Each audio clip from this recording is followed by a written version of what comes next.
Well, hello and welcome to Everything You've Learned About Dating and Relationships is Wrong. My name is Jonathan Asley, and I'm a personal development coach specializing in dating and relationships for those folks who are in midlife. And our topic today, when is the right time to have sex with the guy you're dating? Please forgive me, I can't read without my glasses. So, well, let's think about this question for a second, because it used to be really easy to answer. The time to have sex with the guy you're dating used to be your wedding night. Up until about 50 or 60 years ago, the predominant way most people had sex was they were in a fully committed relationship. They were married with one another. And obviously that began to change, especially with the advent of birth control and the shifting dynamics within relationships. Full commitment is no longer needed to have sex with somebody. In fact, nowadays it's been bastardized into what's known as the 3-date rule. If you haven't gotten laid by the 3rd date, chances are you aren't getting a 4th. So so a lot of times people don't know when is the right time to have sex with someone. And certainly for those people who are my audience, those women, I specialize in working with women who are investing time and effort in their midlife to wanting partnership with somebody that might eventually want marriage, that they want a fully committed long-term relationship. So if you're in that audience, then you're in the right place, okay? I'm not here talking to people that are just looking to get some practice in dating. I'm not looking here to talk to women who are okay with just having one-night stands or casual sex and moving on. I really want to talk to those women who are seeking partnership, whether it's living together or eventually getting married. So this question of when is the right time to have sex with the guy you're dating is hugely important. So let's go a little bit deeper, and I want to share with you an acronym I've created to help you really identify when is that right time.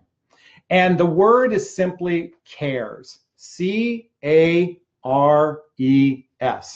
CARES. That's the acronym to remember, okay? C-A-R-E-S, CARES.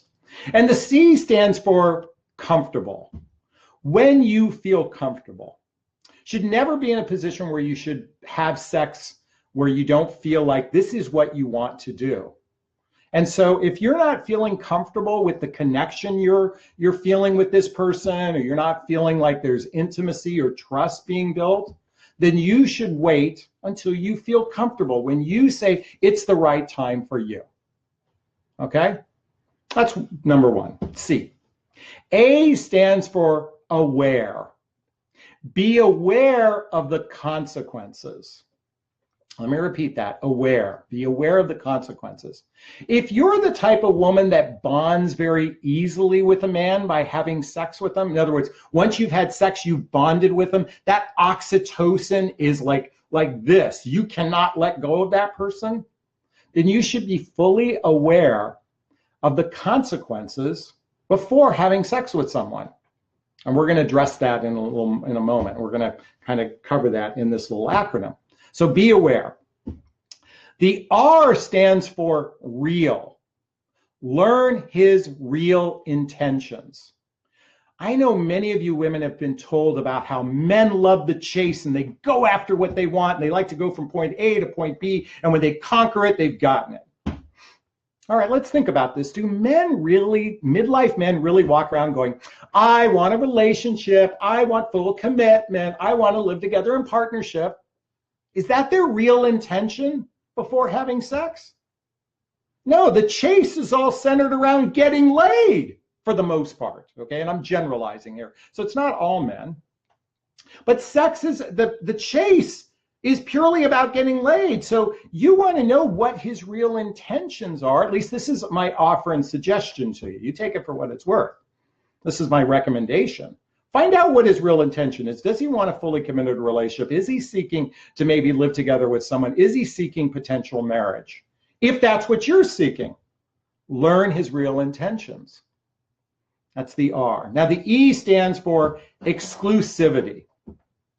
I'm a firm believer that people that begin to have sexual relationships should be exclusive with one another. I've got a thing about cooties and the idea of like somebody sleeping with other people. Oh, you know, while they're having sex with me, that just doesn't work for me. And I hope that doesn't work for you. So I think having a discussion about exclusivity is hugely important. It kind of relates back to that thing about bonding before you have sex and learning his real intentions. You want to have a real conversation about commitment before you allow a penis into a vagina. Okay, there I said it, penis and vagina, oh my God, okay? Have a conversation. What does commitment look like for you? Have some clarity on what going down this path of sex and maybe going down this path of developing a relationship with one another. Maybe it'd be a good idea if you had some kind of concept of what that looked like. Women 50, 60 years ago did. It said, put a ring on the finger. Okay, that was clear. Now it's like, okay, we're just going to trust that the man knows what he's doing. He's got it fully covered, and we're just going to let him take the lead. Okay? That's the way it is today. Women have abdicated their, responsibility and letting the man take the lead. I'm here to tell you, ladies, you are in charge of your relationship destiny. You are in charge of your destiny. So decide what that looks like for you and express what that is out loud to somebody you're dating. And lastly, the S. The S stands for safe. Okay, whether it's safe sex using condoms, whether it's getting an STD test before you start to have intimate relationships, whatever safety feels like for you, it's important to really be conscious and aware of that. It's one of the reasons why I'm not a big advocate of having a lot of alcohol when you're on a first or second date, because that can lead into doing things that aren't very safe, especially driving, but that's another conversation. And SAFE also stands for really getting to know someone's STD potentials, asking good questions.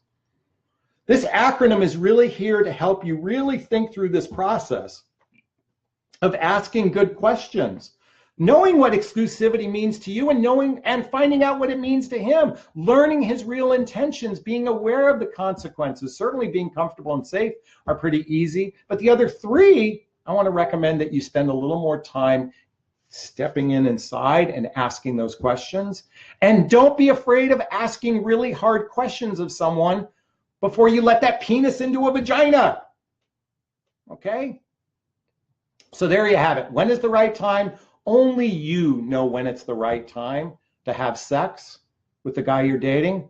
I just hope this little acronym of CARES helps you kind of get a little more clarity on when is the right time for you to have sex with the guy you're dating and not when it's his timeline. Well, thank you so much. I hope you got value from this video. If you like the content, I certainly would welcome if you would like to join my mailing list at jonathanaslay.com. There's a button here below somewhere that you can click. You can follow me on YouTube. You can join my mailing list, and you can learn all about midlife love mastery and maybe my coaching program called Shortcut to Mr. Right. It's there to help you really identify and get clarity on what you want so you don't have to waste time with the wrong guy and attract in the right guy. Thank you so much and have a wonderful day. Bye now.